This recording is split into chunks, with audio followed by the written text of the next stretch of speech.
Way back in the midst of time, 2019 BC, before COVID to be exact, I won a job lot of 9 locomotives, and this was one of them. At the time it had a broken casing, it didn't work, and I left it aside, and now I've come back to it.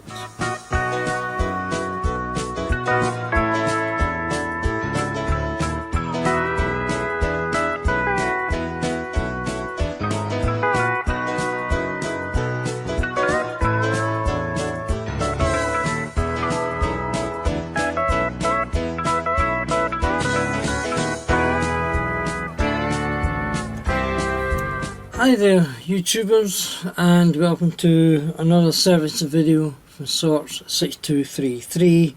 And on the bench tonight I have here a Graham Farish class 25, running number 25326, is that? Yep. And this was part of the 9 locos job lot I got way back end of 2018, beginning of 2019. Looks like another diesel. Right then, folks, number 7. British outline, we are blue with the double arrow. Running number 25326, so it's obviously a class 25. And it looks like a graphar, yeah. Since then, other things have happened. I've left it aside, but now I've come back to it, and I managed to acquire another body shell. So I transferred the yellow end caps from this one onto here. It's complete, although I still have buffers to find, but I'll get them later on. And I've also acquired a 5-pole armature, because I believe that the armature may be faulty, and there's also a set of gear supports. Removing the case is held on by clips on each side. I simply take the battery box area and gently prise it apart, and this, I don't know what I'll do with this just now. Let's leave it aside. So here is the internal workings. This is the armature in there, and I'm pretty sure that it's faulty. So I'm just going to strip it down, we'll check it. First of all, I'm going to remove these end supports. They're held on with a small countersunk screw. As you can see, they are very small. That allows this end support to slide out, and the bogie simply comes out in the same direction, and the idler wheel here engages with that worm screw.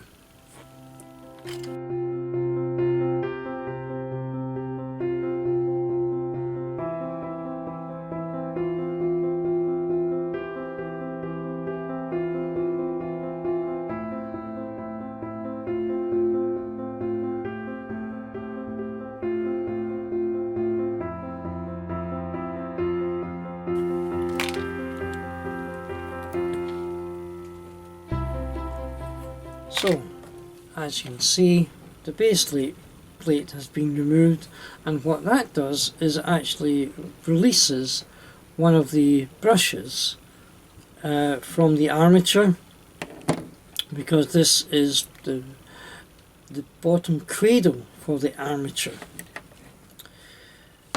On top we have a magnet with the 2 pole pieces, and I've already marked the magnet to know which direction it came out of, so I can put it back in, and hopefully that should mean the direction will be consistent. And the magnet's quite strong, releasing the pole pieces, then the magnet, than the other pole piece.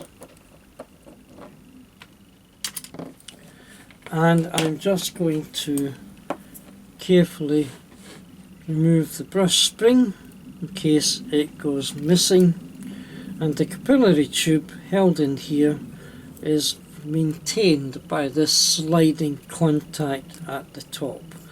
I don't think I need to take it out just yet, so I'm just going to leave it there. This filter capacitor I'm just going to leave here as well for the time being, and that can go in the box. The armature is held in by bearing guides. There's 3 in each side, which makes a total of 6, and I've got a complete set. Any Faris spares, if you go to BR Lines or farisspares.com, guy called Bob Russell, very good guy, he'll help you out with anything you need. So the armature shaft connects to the worm screw through a spring connector, and they are quite difficult to remove independently, so I'm just basically going to take the whole assembly out in as near as one go as I can. Unfortunately, there are a couple of holes at the top which allows me to just press something through there and I can work out the shaft a bit at a time. And there's the brushes coming loose, so I'm just going to gather those up. Okay, and just a case of taking care. I mean, respect the mechanism, respect what's happening here. And there we go, releasing the chassis. There's the other brush spring. Just going to keep that safe in the box. This is now virtually a single piece, apart from the capillary tube, which again I don't really need to remove yet. And here is the armature connected through the springs to the worms on each side. Right, and the bearing at this end, although they look good, I'm just going to replace them as a set. I might as well. And that is the armature. It's a 5-pole armature, and I'm going to try and measure the contacts, the continuity between each pair of commutator plates.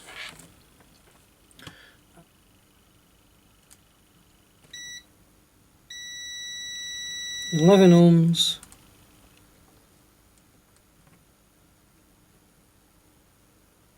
And that's way back 50 ohms, so you can see there's a problem there. So no point doing any more.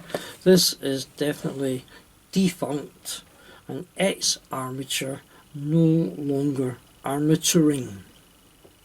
Right, as I say, I have got a couple of extra armatures from BR Lines, so I'm just going to fit one of these. Okay, I'm now going to start to rebuild the drive shaft and house it within the chassis. And to do this, I have to fit all of these bits together in a chain, and I can do the lubrication later on. This is a new set of bearing guides, and starting with the motor end, I take a pair of these. Oops, easier said than done, and fit one over one of the drive shafts. Now on these there is a shoulder, try and get it there, shoulder on one side, perhaps you can't see that, let's try and turn it around a wee bit. There's a shoulder on one side, just see that there, and flat on the other.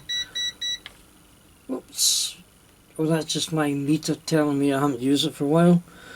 And I think the shoulder should be away from the armature, so I'm going to fit that on there. Then I can fit one of the coupling springs.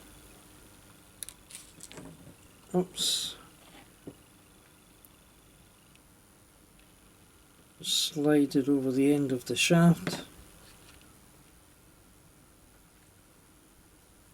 And then I need one screw which has another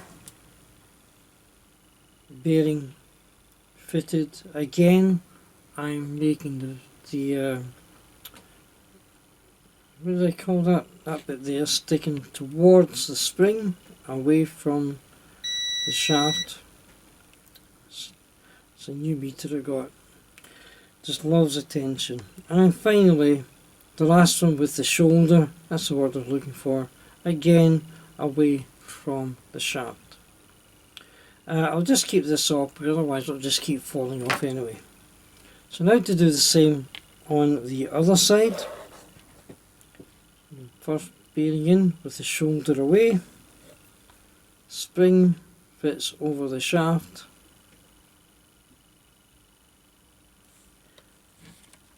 The worm gear fits into the coupling spring.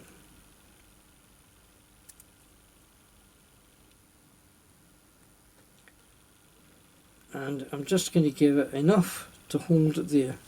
Now these will have to probably be adjusted to fit within the length of the housing. Now I can fit the end bearings like so and so.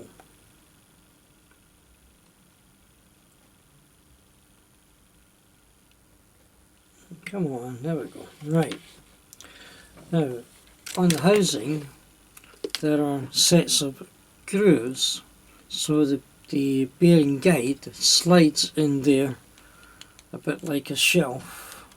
So there's one here, one here, one here, and on the other side are mirror images. So these 6 guides have to fit in these 6 slots. So I'm just going to start from one end,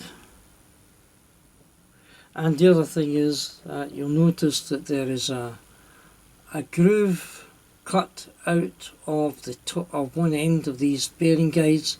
They should be positioned towards the top as we put it in. So that goes in like so. This one I need to turn round. I don't know why that is. I'm going to try and find out if there's a technical reason for it. Then that goes in like so. So one other detail that you have to make sure of is that the commutator lines up with the housing for the brushes. So this will fit in this location, and I'm just going to line up these bearing guides with the slots, starting at one end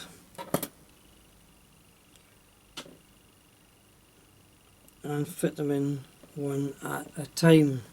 Now this is quite a tedious, finicky job, so I'm just going to stop the camera, and when it's done I'll bring it back in.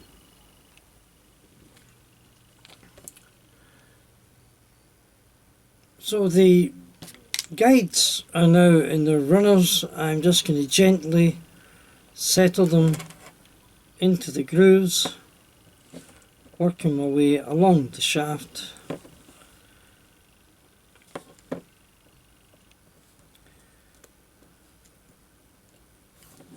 Checking I've got it in the right way, seems to be okay, and the armature is spinning reasonably freely. Get it in there, so I'm just going to give it a little bit of lubrication to each of these joints. and I'm just going to check and see if there's any play in the armature. There isn't really. Springs will settle in themselves to provide the right distance. So that's the armature, drive gear all installed.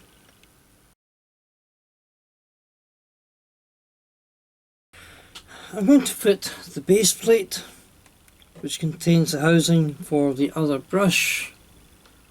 So if you sit it on top, the base plate has 2 grooves. Sorry, I should show you that. 2 grooves, and there's 2 runners on the base of the shell. Fits in there, so it's quite nice and neat. I'm going to take one of the screws and fit it through, and the nut sits into that little groove.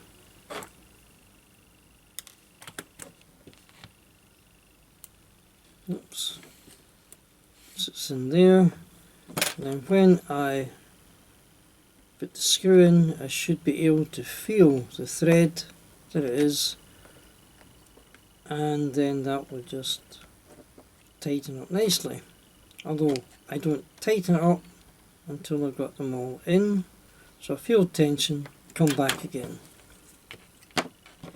Diagonally opposite, do the same, fit the nut.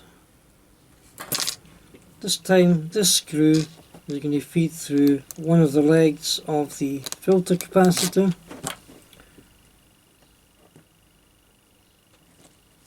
Press it in, catch the thread,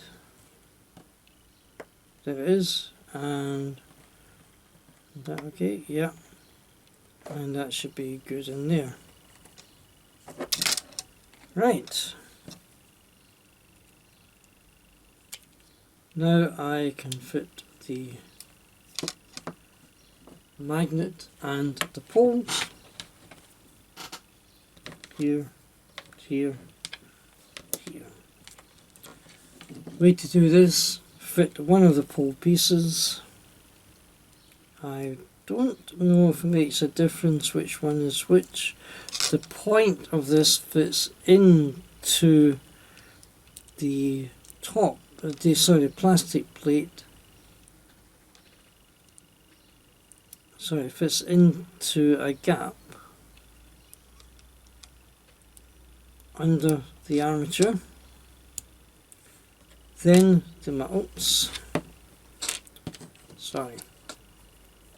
try again. Fit the pole pieces. The point fits into that little gap in there.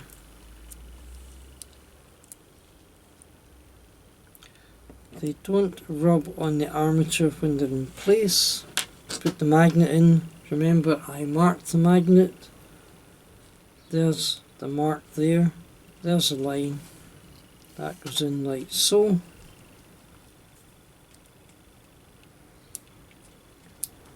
And there's my mark. Line it up. And now we can fit the second pole piece, which will probably be drawn in because of the magnet. Fits in there, and that's it. Quick check to make sure that the armature spins freely within the magnet. It does. You can feel the magnet holding it. Okay, so that's the magnet in, and now I'm going to fit the brushes and the springs.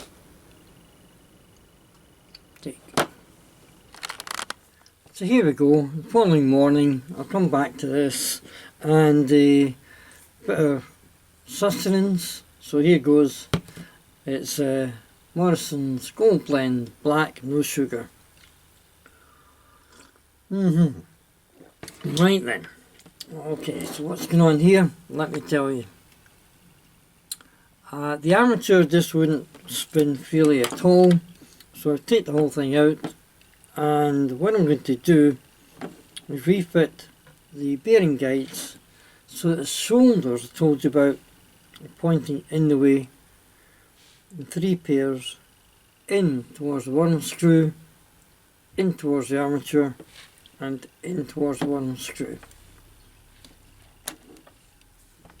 Okay, it's a wee bit of a mea culpa time here, because in my innocence, naivety or carelessness, you take a pick, I kind of mistook these two armatures for being pretty identical. But this is the one that I fitted as a replacement, and it wouldn't run, it would jam. And this is the one I removed originally. When I looked at them closely, I discovered that they're not in fact identical. In fact, this one here is fatter horizontally, and I think extra diameter, and the way that the commutator is fixed onto the shaft is also different. Fortunately, I had salvaged another one of these from another locomotive sometime in the past, which I have now fitted. So if I can apply power, then hopefully this should now start to run. I'm trying to do it and angle it. You can see there I've now got the armature running. So there are subtle differences between the armature that I needed for this and the one that I originally ordered and fitted, which is probably for maybe a steam loco, and I just thought 5-pole, that'll do. So this is the one I'm now going to fit into my class 25. So I need to now remove the base plate, the base cradle part, fit in all the shaft, the drive shaft with the relevant bearings, and then build it all back up again, and that should give me a working class 25. So hang in there, I'll be back as soon as I can. Okay, the moment of truth. Let's see what happens now if I apply power. Oh yes. What have I got there? I've got 6 volts. I'll just take it down a wee bit. I'm going to take it down to 4. Not too happy with 4. Okay, put it up to 5. Yeah, there's 5. It's working. Try reversing it. No, try a wee bit more.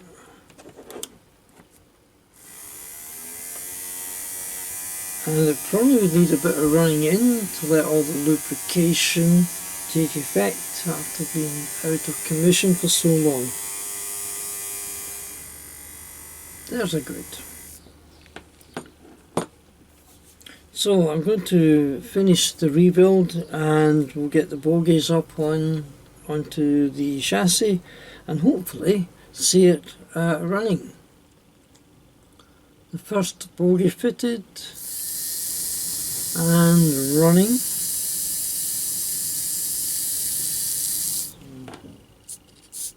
Oh, there we go. And sure enough, if I turn it round, you might see that. Yeah. Sorry, that camera there. See, the one set of axles is not working. In fact, I think there's a missing idler wheel in there. Maybe I started to work on that long time ago. Right, that gives me another focus to work on. So, yeah, let's take that to bits and try and get that running too.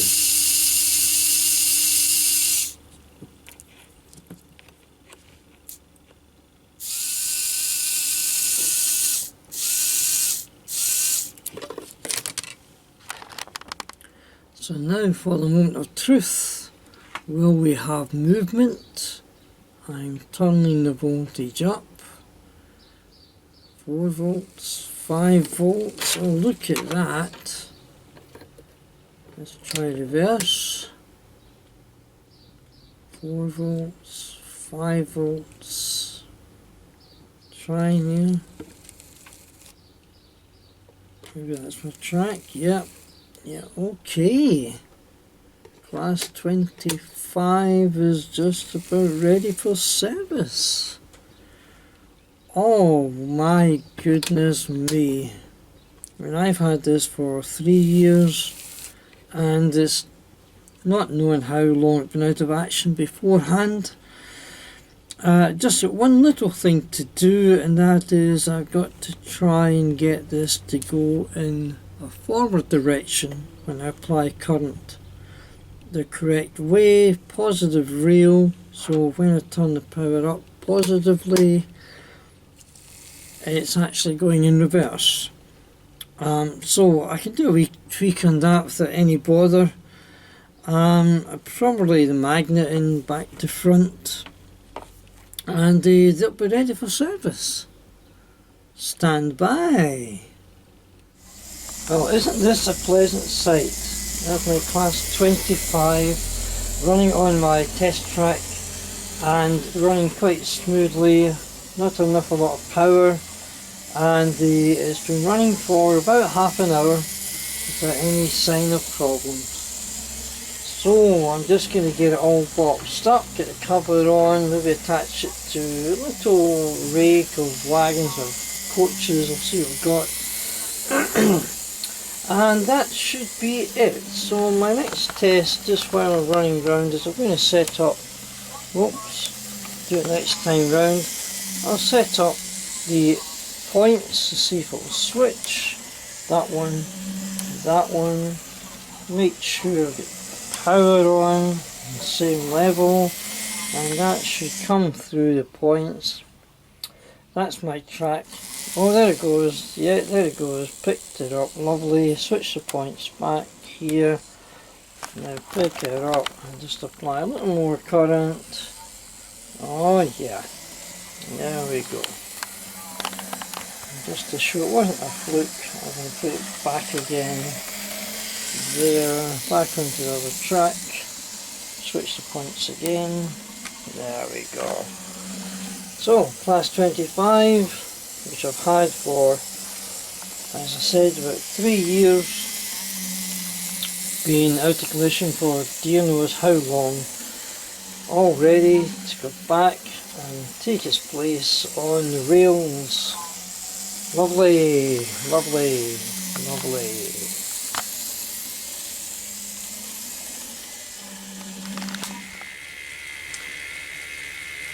Well, this is, as I said, one of the 9 locos I bought way back in the end of 2018.